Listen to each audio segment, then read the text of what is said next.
Hello, it is Friday, January 12th, 2024.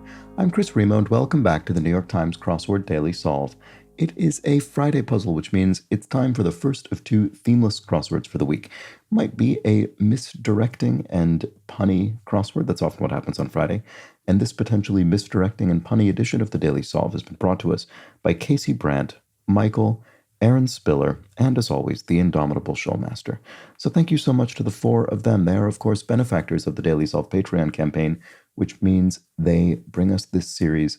They sustain this channel every day. I'm very grateful to their contributions. So thank you to those four, and thank you to everybody who's a patron of the channel. It means a lot, and it allows me to do this every day. So thank you. If you'd like to support the channel in that manner, you can head over to patreon.com/dailysolve or click the description field link, which will lead to all of the bonus videos available to patrons, including most recently the new monthly bonus puzzle for January 2024, and it's by a different constructor. It's by Sam Azersky, who is the, I think, assistant puzzle editor at the New York Times and makes the spelling bee game. But it was a very, very, very different vibe. It was much more up to the minute, full of sort of current slang and pop culture references and things. So a very different type of monthly bonus puzzle. And I still did my monthly sort of thematic ratio evaluation. Anyway, you'll know what that is if you watch those regularly. That's up there along with the official mug for benefactors, of course. Thanks again to all the patrons. And thanks if you've subscribed to the channel on YouTube. That is a big help, as well as to those who've commented and liked the videos, which help as well. And finally, there's the Daily Solve Discord chat server, which can be joined via a description field link. Nice friendly chat community over there. Do check it out. And now let's get on to the crossword. This is a Friday themeless construction by Hemant Mehta, who's constructed around half a dozen puzzles for the New York Times, and it was edited, as always, by Will Sharts. So let's start solving and see how we get on. What might make the news for short? An alert, a scoop, or something? I don't know. There's also a question mark, so some sort of pun, so maybe it's along different lines. Sweetie. Could be hun or bay, maybe, these days. Let's look down immediately. Merriam-Webster's 9th New Collegiate Dictionary and Where's Waldo once, surprisingly. What on earth could this possibly mean?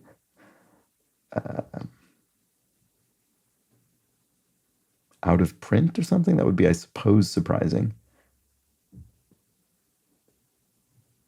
But I don't know why the 9th New Collegiate Dictionary would be. Yeah, I don't know. Because presumably it was out of print, you just go to the 10th. Anyway, or rather they would release a new edition. Dry and crack. Peel as in skin? Not sure. Or cure, maybe? No, not the crack part, probably. Butt dials, question mark? Well, I'm not getting anywhere with this, am I? First American woman in space. That is Sally Ride. At least I do remember that name for sure.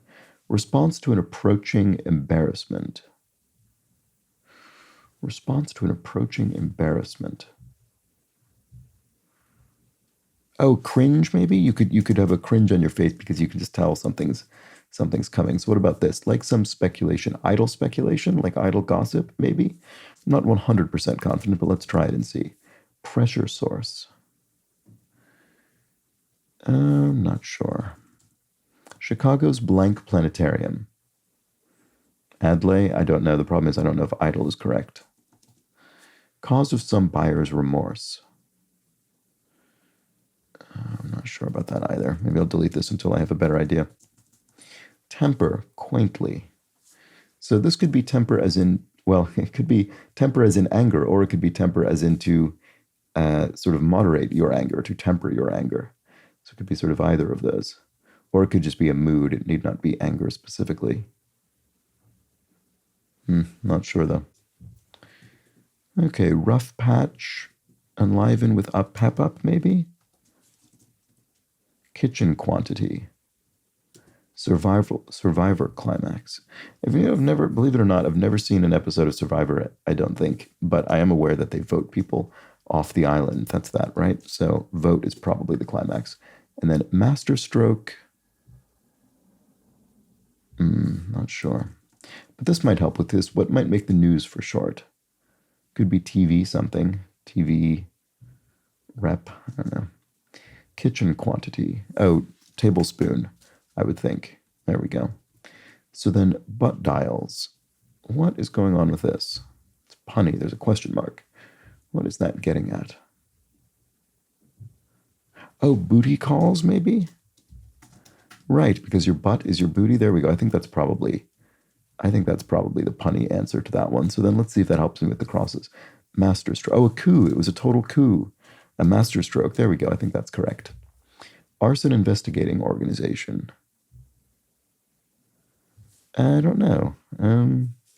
Is it alcohol, tobacco, and firearms? Does it fall under the firearms? I'm not sure. Oh, this doesn't look good though, does it? It doesn't run below the bridge. Oh no, I misspelled tablespoon. It doesn't run below the bridge. Still water? If it literally doesn't run if it's over a pond, or the bridge is over a pond or a lake. That would mean coup is wrong. I really like that one. The O and the P. What about this? The seasons, e.g. a cycle. The seasons are a cycle of the year. And then, sorry, I messed up. My error, my mistake, my mistake is too long, my bad is too short, my fault. There we go. That sounds better than my error.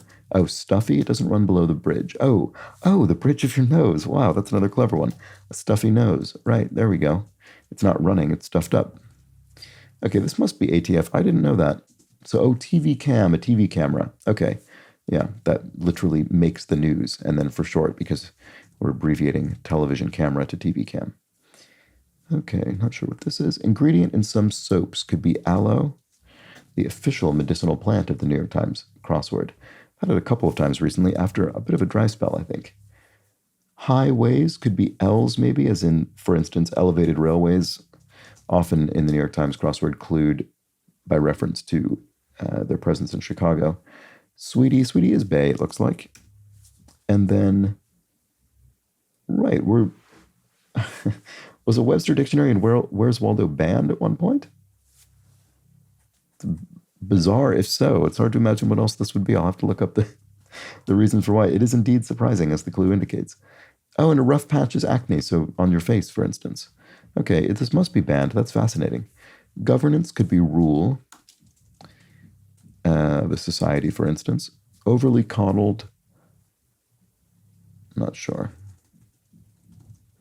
Unmasks, reveals or identifies or names, maybe? You unmask someone, you name them? Banned, but this is probably banned in or banned. Oh, maybe banned books. It's simply banned books as opposed to something more specific for which we probably wouldn't have room. So I think it probably is this. So bears. Maybe you sort of unmask yourself. You bear yourself. Or someone else. Assailed could be had at, maybe. You had at someone, you attacked them. I'm not sure this is correct, but it could be. Grammy-winning Erica Badu. There we go. And Clouseau, e.g. abbreviation. This is probably Inspector Clouseau from the Pink Panther films.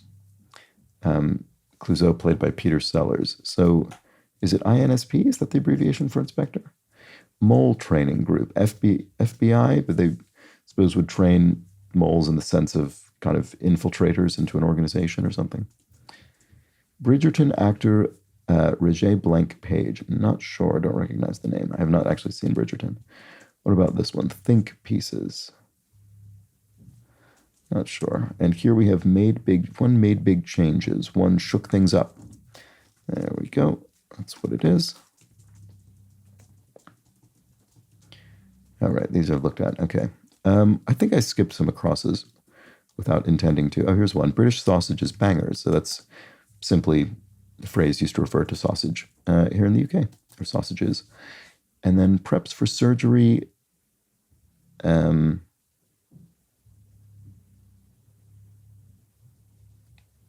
do I not see what this is? Oh, sedates. You sedate someone. You put them under anesthetic. There we go. Okay.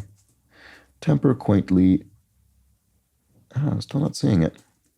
Marching band. Oh, ants. So ants march. So you could have you could say, look at that band of ants. You probably wouldn't say that, but you could. And there's a question mark to indicate it's being a bit cute, a bit punny. Okay, cause of some buyer's remorse. Do I have any better ideas about this one?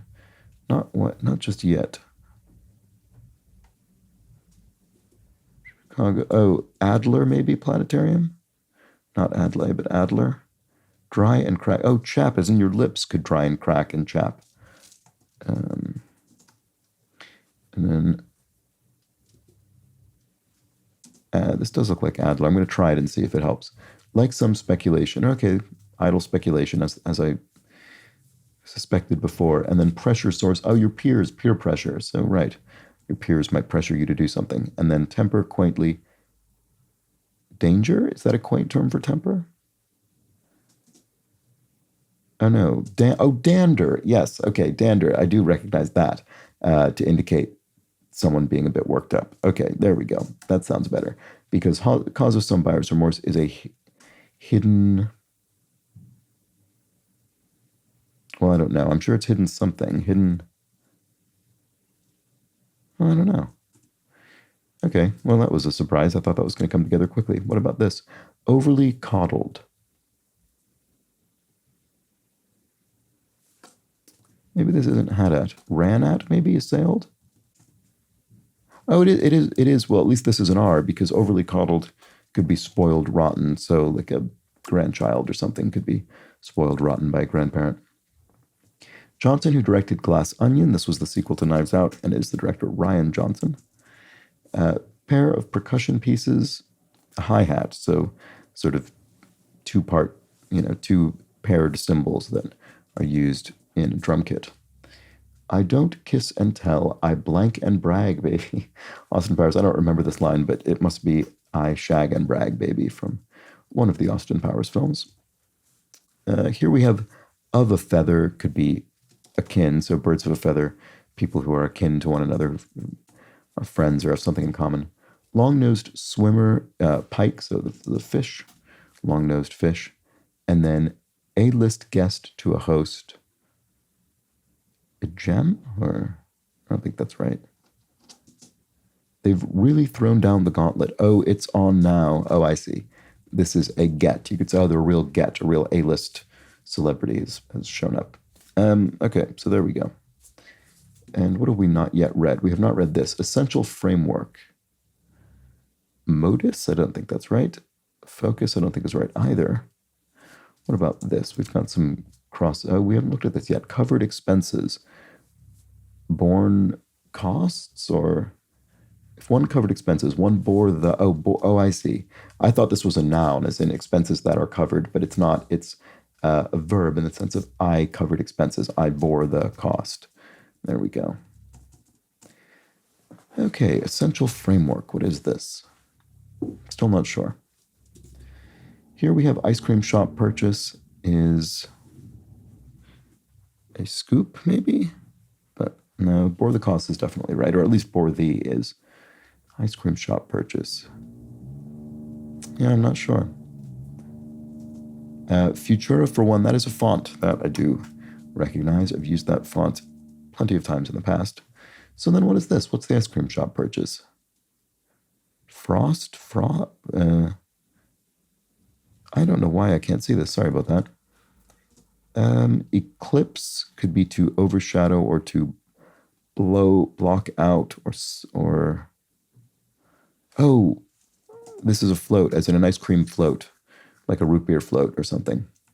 So assailed does look like ran at, doesn't it? And then essential for... Oh, the bones. Right, of course. The bones of the idea, the essential framework of the idea on which the rest of it is built. So then to eclipse is to block up? I don't know.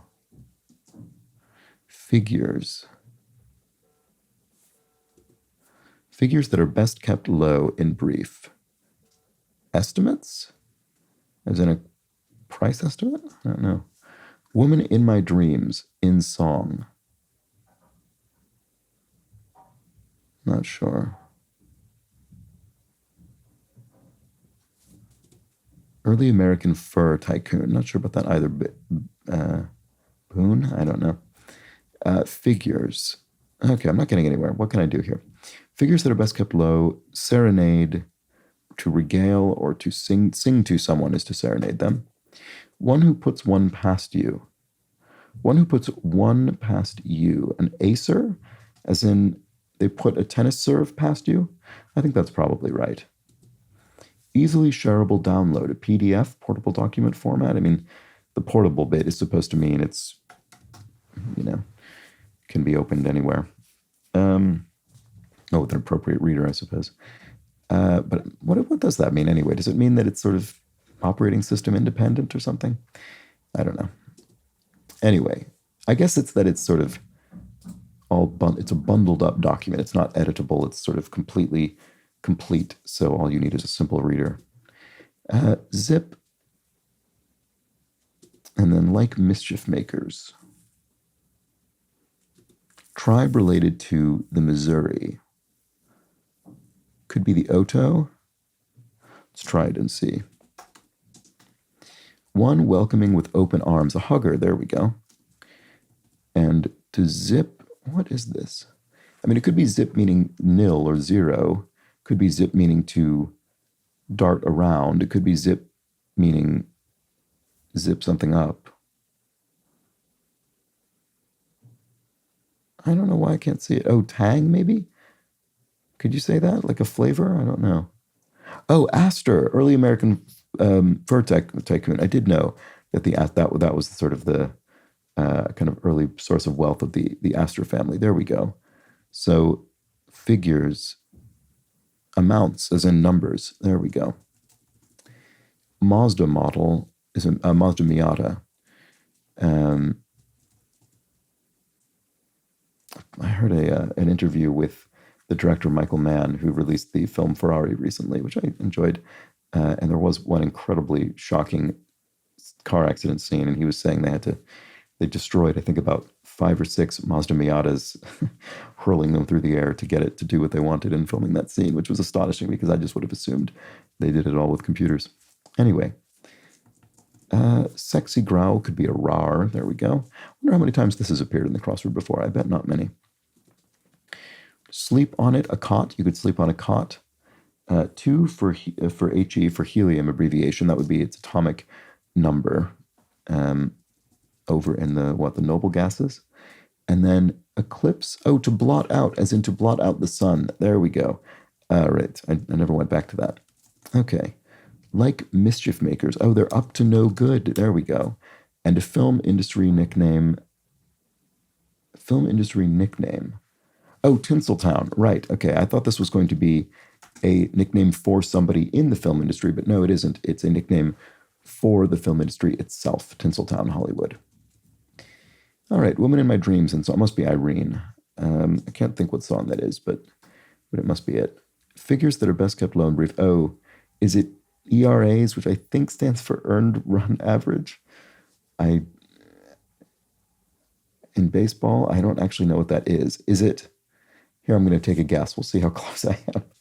It's something, maybe if it's meant to be best kept low, maybe it's a number that a pitcher has, so the pitcher wants to maintain a low average of runs earned by the batters they're facing. That would be my guess if I had to guess. Okay, which I don't, but I did. Killing it could be, if you're killing it, you're on a roll. And mercy me could be something like laudy as a sort of quaint, mild oath, but let's see. I have seen that clued once or twice before. Powerful Pontiac of old. GTO is a sports car. And then below sea level, say, below sea, poor, right. So this is sea level in the sense of a grade of C. So below that would be a grade of D or F. So D could be a poor grade. And then columnist Maureen Dowd is a columnist, I think, for the New York Times, in fact. Oh, so what is this? Oh, I misspelled poor. That was strange. Oh, right. Okay, it is Lordy. Okay, so it's the same idea as what I had, but slightly more explicit, I guess. The Big Apple's bravest in brief. FDNY, right, Fire Department of New York City, or the New York City Fire Department. All right, well, there we go. I think I've looked at all the crosses down here. Yeah, let's go back up here. Think pieces could be op-eds, opinion pieces, and then Some 53 down files. Oh, what was this? Oh, no, I see. This one is... Oh, no, this one says C36 down. Oh, I misspelled up to no good. Sorry. No wonder that looked so strange. Pic, and then some pic files are JPEGs. There we go. That's a image format, computer image format. And then this must be Jean or Joan. Oh, cause of some buyer's remorse could be hidden fees. Right. Okay. So this is Jean or Roger Jean, maybe is the name. It looks French. Roger Jean Page, perhaps? Or Page? I don't know. Anyway, there we go. That was the Friday puzzle. Indeed, I found myself tripped up at various points throughout it. Very much a Friday puzzle. And some very clever clues. I really, really like this one. It doesn't run below the bridge, a stuffing nose. That's incredibly clever because it really doesn't read like something punny. It reads in a completely innocuous way. And it's hard not to first assume it's talking about still water of some sort. That was very clever. What else? There were all sorts of clever things in here. Now I don't remember where they were. But it was a good one. It was a good Friday puzzle, very appropriately Friday. Oh, and I do remember the thing I wanted to look up. Let's see. It was the thing about the banned books. Where was that? Here it is. Merriam-Webster's 9th New Collegiate Dictionary and Where's Waldo? Once, surprisingly. That's absolutely fascinating. Someone hopefully will tell me in a comment, or I'll look it up myself, but hopefully there's also a comment left for everybody else about why and where and how these books were once banned. I'm fascinated. I guess with the dictionary, you can imagine it. They might have included bits of vulgarity or something that someone objected to. Where's Waldo? Maybe there was some sort of little, like, vaguely obscene illustration somewhere in it that was a kind of joke by the illustrator. I don't know. I'm trying to imagine what would prompt backlash against these. I bet it was something like that. Anyway, there we go. That was the Friday crossword. Hope you enjoyed it. I'll be back tomorrow for the Saturday edition of the New York Times crossword. Do join me then. But until that point, please do have an excellent remainder of your Friday. Take care.